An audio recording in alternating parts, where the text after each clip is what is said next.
The word Bushido is something that even people with no interest in martial arts or martial ways have likely heard at least once. Overseas, the image that Japanese people have a samurai spirit still remains surprisingly strong. And yet there is something puzzling here. Throughout the Edo period, samurai made up only about 6% of the population. Despite this, many modern Japanese people somehow recognize samurai-like values as part of their own culture and mentality. Why could that be? This episode begins with that question and explores it as a point of departure. What was Bushido really? Why did Bu, the martial ethos, come to bear Japan's moral and ethical framework? And what is the underlying relationship between martial practice and religious belief? Drawing primarily on Budo and religion by Sakai Toshinobu, this discussion also weaves in my own perspectives, delving deep into the philosophical and spiritual foundations of Japanese martial culture. In Japan, it is sometimes said that Bushido functioned as an ethical system in place of religion. In Western societies, Christianity has long played a central role in defining good and evil, ways of living, moral character and personal development. But what about Japan? What came to function as a social norm in Japan was the ethical code of those whose profession was war, that is, Bushido. The person who introduced Bushido to the modern Japanese public and to the world at large was Inazo Nitobe. His book Bushido, The Soul of Japan, was not a strict historical study, but rather a philosophical work intended to explain Japanese spirituality to Western readers. Because of this, critics have pointed out that the book does not always align with the lived reality or values of historical samurai. Even so, the role this book played was enormous. People who were descendants of farmers or townsfolk who had no direct connection to samurai culture began to identify Bushido as the spirit of the Japanese people. While Bushido spread as an ideology, it was Budo that became the practical system through which ethics were embodied and transmitted. At the center of this transformation stood Kano Jigoro, the founder of Kodokan Judo. Kano was physically weak as a child and began studying jujutsu after being bullied. However, he did not see jujutsu merely as a means of becoming stronger in fights. What Kano recognized was that the principles of martial technique could be applied to human development itself. He reconstructed jujutsu into a practice that begins and ends with respect, one that values the process of training over victory or defeat, and one aimed at cultivating individuals who contribute to society. Thus, Judo emerged as an educational system. What is crucial here is that Kano was not merely a martial artist, he was, throughout his life, an educator. Through his observations in Europe, Kano understood the educational power religion exerted over society. He sought to transfer that function to martial practice. In this sense, Judo was a system of human education that replaced religion. Using Judo as a model, Japanese martial traditions underwent profound change. Under the leadership of the Dai Nippon Butokukai, Jujutsu became Judo, Kenjutsu became Kendo, Kyujutsu became Kyudo. This was not merely a change in terminology. Martial arts that once existed as techniques for killing were redefined as paths for cultivating human beings. As modernization progressed, opportunities to use martial skills on the battlefield rapidly declined. If martial arts had been valued solely by their combat effectiveness, many would have disappeared. Instead, Budo survived by entering the realm of education. Even today in Japan, many parents send their children to martial arts dojos to learn etiquette, build mental discipline. Yet very few parents would choose to send their children to an MMA gym for the same reasons. In Japan, martial artists are respected not because of their strength, but because they are seen as individuals of character.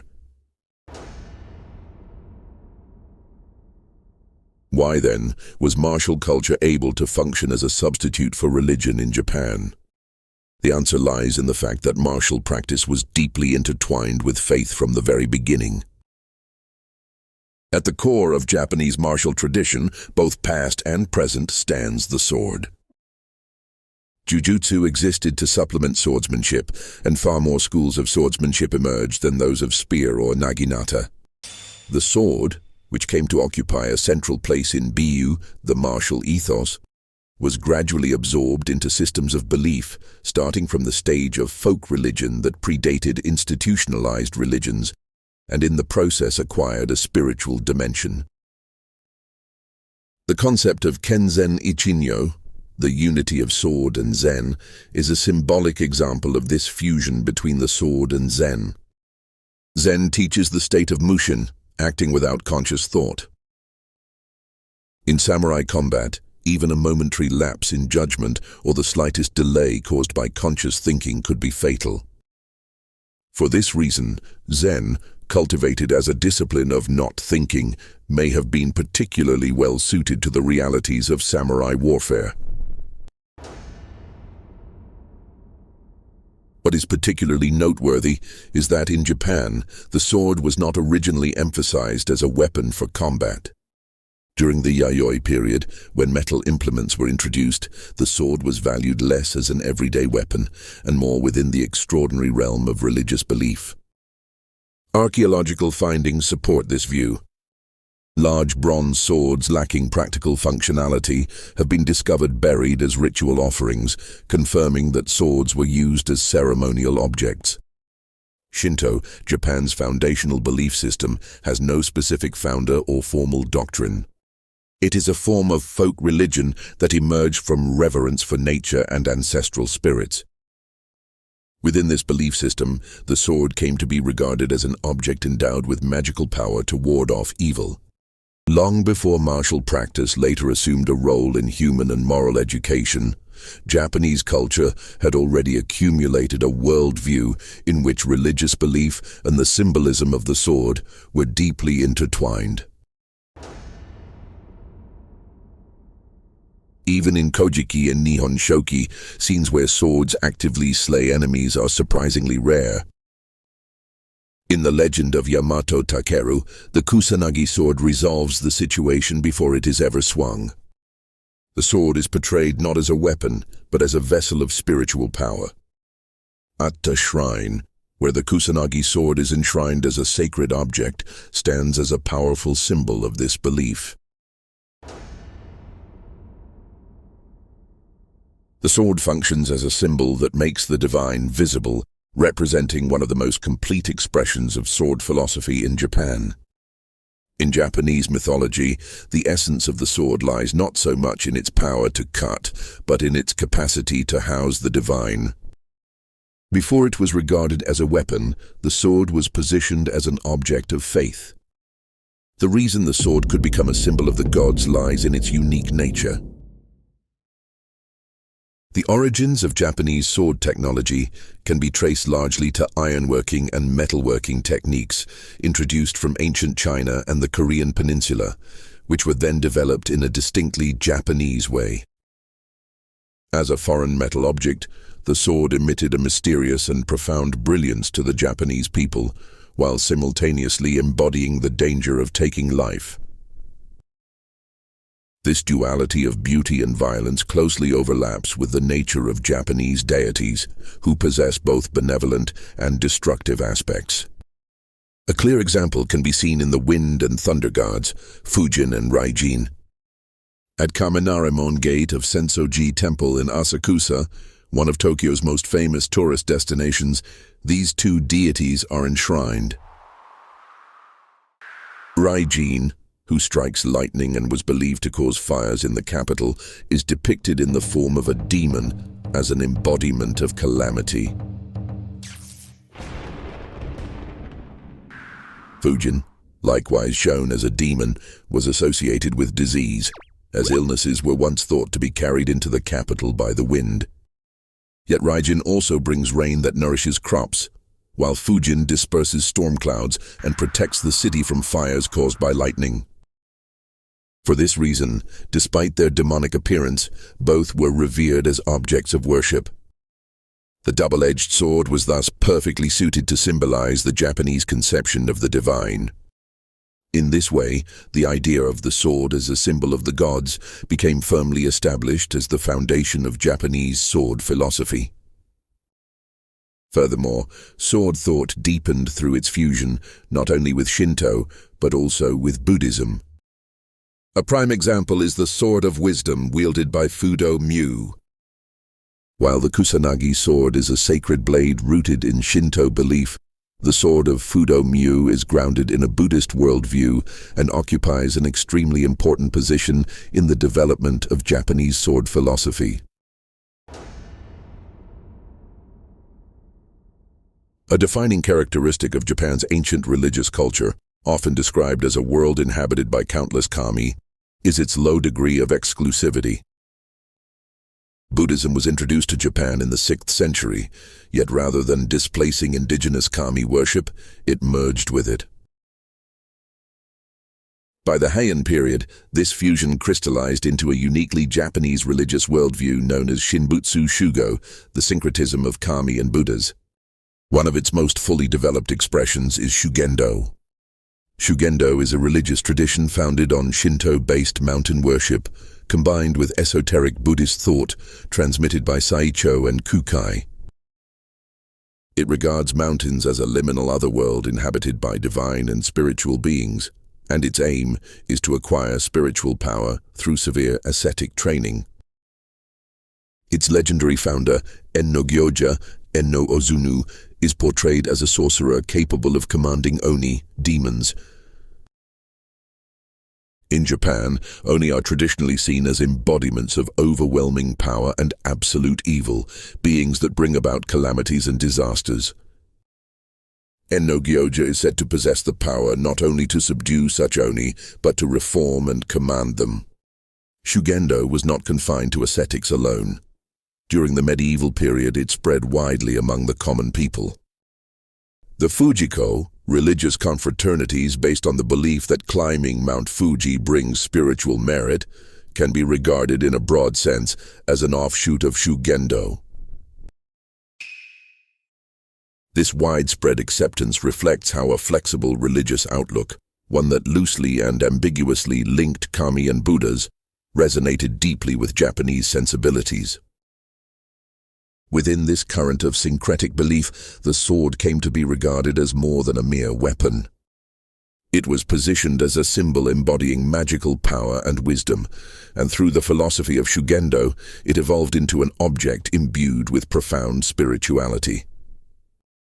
At the core of Shugendo's religious practice lies the concept of subjugation. This refers to the act of repelling malevolent deities, vengeful spirits of the dead, and animal spirits such as fox possession, phenomena that were once believed to cause what we would now call mental illness, not through physical force, but through ritual and magic. However, practitioners are not born with such powers. To acquire the qualities of a shaman, they enter the sacred mountains and undertake extreme forms of ascetic training that push them beyond ordinary human limits.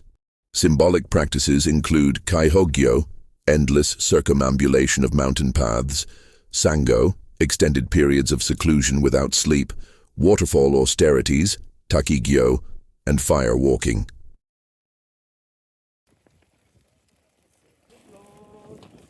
These are not merely legendary practices of the past, they continue to be performed even today.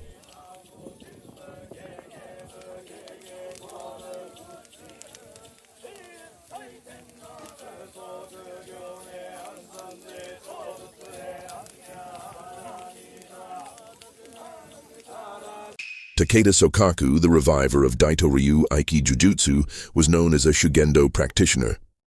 Likewise, Gogen Yamaguchi, the de facto founder of Goju-kai karate, was also a practitioner and is well known for performing waterfall austerities as part of his spiritual training. Oyama, the founder of Kyokushin karate and a successor in this lineage, is likewise known to have undertaken mountain seclusion and waterfall training. It is possible that he inherited these practices through Yamaguchi Gogen's customs and traditions. Among Shugendo disciplines, the 1000-day Kaihogyo is particularly renowned as an ascetic practice that transcends human limits. Even the term Yamabushi itself carries the meaning of one who trains in the mountains and uses the power gained there to perform chobuku, subjugation.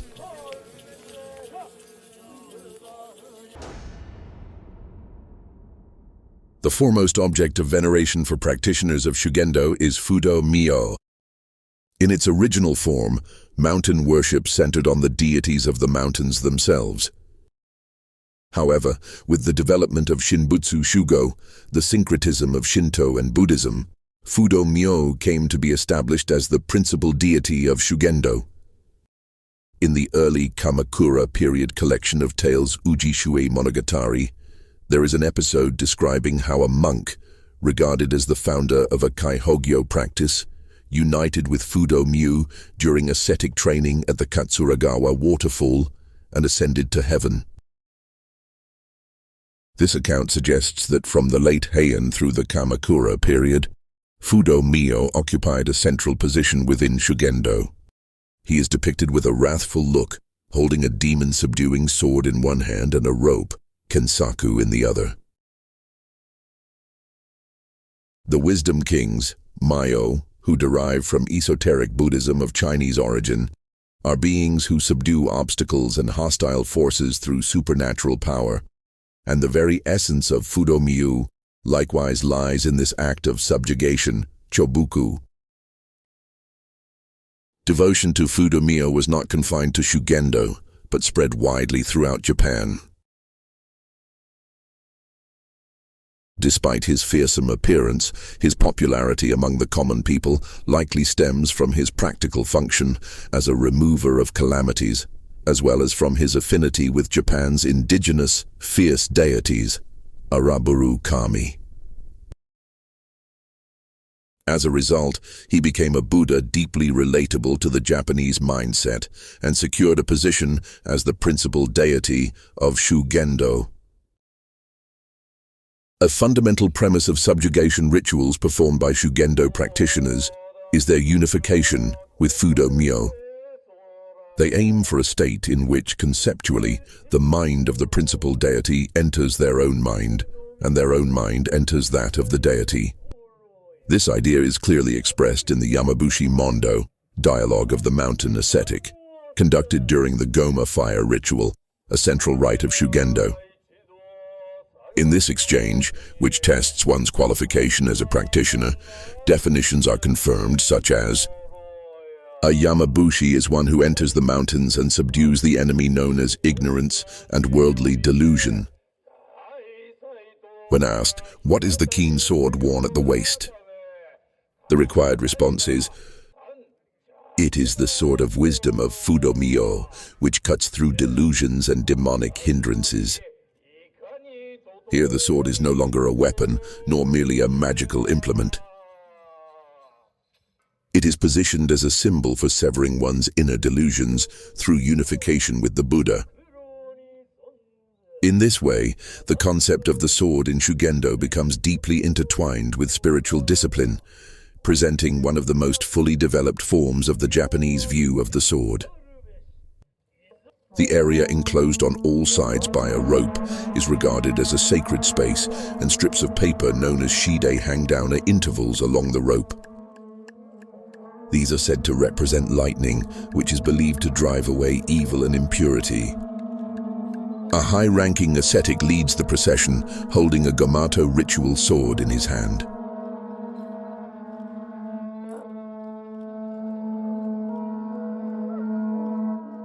The sound of the conch shell signifies the roar of the lion, king of beasts, and is likewise intended to ward off malevolent forces.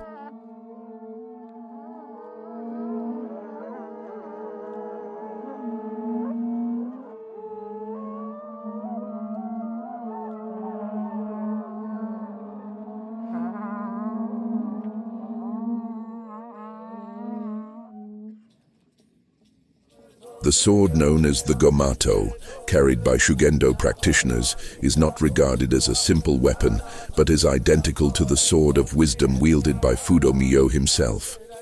By holding this conception, practitioners identify themselves with Fudo Myoo and seek to embody his power. Through this logic of identification, the sword transforms from a mere symbol into an efficacious, magically operative tool. In other words, the sword wielded by the practitioner is understood to manifest the subjugating power of Fudo Myoo's sword of wisdom. This idea is not mere fantasy. It has been transmitted to the present day as a living religious practice. To attain powers equivalent to those of Fudo Myoo, an overwhelming prerequisite is the undertaking of severe ascetic training in the mountains.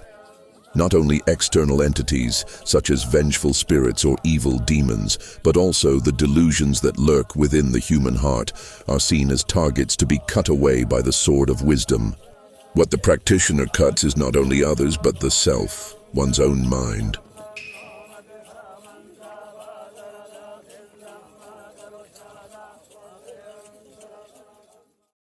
Such ideas exerted a profound influence on the formation of concepts surrounding the sword in Japan from the medieval period onward. The sword came to be understood not merely as an instrument of killing, but as a symbol for purifying the spirit and severing both internal and external obstacles.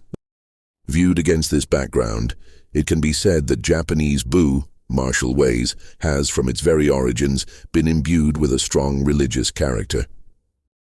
The Bushido, introduced to the world by Nitobe Inazo in later times, reflects Confucian ethics quite strongly. Yet beneath the spiritual culture of those who made their living through martial pursuits lay indigenous beliefs and religious sensibilities that had existed long before. It is precisely this deep intertwining of the martial and faith and their convergence toward spirituality that constitutes one of the defining characteristics of Japanese Bu.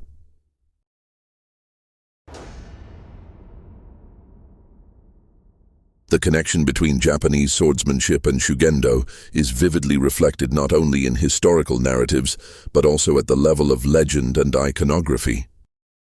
Anecdotes, such as the founding figure of the Tenryu school undertaking secluded ascetic practice, Sango Shugyo at Tsurugaoka Hachimangu, engaging in dialogue with ascetics about the sword, and attaining enlightenment through bouts, as well as the fact that Tengu performing sword techniques are depicted in the transmission scrolls of the Tenryu and Shinkage schools, all suggest that swordsmanship was deeply intertwined with a Yamaguchi, i.e., Shugendo, worldview. Tengu are beings depicted wearing Yamabushi attire, with red faces and long noses, wings sprouting from their backs, and the ability to fly through the mountains. They occupy an intermediate position between deities and yokai. In some regions, they are revered as manifestations of mountain gods, while in others, they are feared as entities that test the spiritual powers of ascetics, such as Yamabushi. It has also been suggested that the legendary swordsmen of old, remembered for their outlandish tales, were not merely martial technicians, but likely possessed shamanic qualities. Their pursuit of extraordinary power through seclusion and severe ascetic practices closely resembles the process by which Yamabushi in Shugendo are believed to acquire the ability to subdue malevolent forces through rigorous training. The structure in which one unites with gods or Buddhas through austerities, with the sword playing a crucial mediating role, lies at the very core of the magical mode of thought that runs from Shinto into Shugendo. Against this background, swordsmanship evolved beyond a mere combat technique and came to generate practices imbued with magical and spiritual significance. As Japanese martial traditions gradually converged toward an emphasis on inner spirituality, the object of exorcism shifted from external enemies to the practitioner's own inner self. The idea found in schools such as Shinto Ryu and Jigen Ryu of a sword that cuts both oneself and the opponent can be understood within this context. The sword of wisdom wielded by Fudo Myoo was originally meant to subdue external foes, yet at the same time it symbolized the cutting away of the worldly desires within one's own heart. Although Buddhism as a whole places little emphasis on sword symbolism, this sword of wisdom stands as a notable exception, and its concept is thought to have exerted a strong influence on Japanese sword philosophy. The belief in Jigoro that the sword severs the three poisons, greed, tun, anger, shin, and ignorance, chi, is likewise not unrelated to the idea of the sword of wisdom. Of course, one cannot literally cut away one's own delusions. This act is carried out conceptually through the sword of the mind.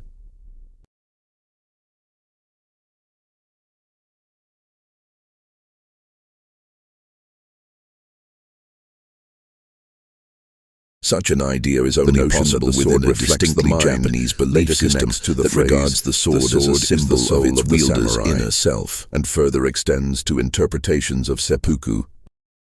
Rather than being seen merely as a cruel custom, seppuku can be understood as an act through which one demonstrates sincerity by the sword and brings inner conflict to a final resolution. Martial practice bound up with religion thus transcends technical concerns alone and comes to be deeply connected with the question of how human beings ought to live. In this way, sword philosophy in Japan, shaped by its unique religious background, turned toward self-reflection, developed into a theory of human formation, and eventually led to the philosophy of modern Budo. To cut away impure intentions with a sacred sword and live as an upright warrior and ultimately as a person of inner beauty, this idea represents both the ancient virtue of the sword and the human educational ideal of contemporary Budo. The essence of the religious character of martial practice is to be found precisely within the Shinto-based stream of belief that includes Shugendo. Kano Jigoro's concept of Budo was not a suddenly invented modern ideology. Rather, it can be understood as an attempt to articulate and institutionalize, within the framework of modern education, the religious and spiritual dimensions that had long been inherent in Japanese martial traditions. It was no coincidence that Budo came to be accepted as a form of education.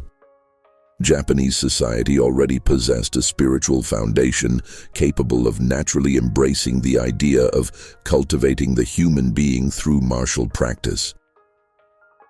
At its deeper level lay a view of human formation nurtured by Japan's indigenous belief systems, including Shinto and Shugendo, which continued to quietly inform the ethos of Budo. Japan B is a channel that randomly shares information about lesser-known aspects of Japanese culture, spanning across various genres.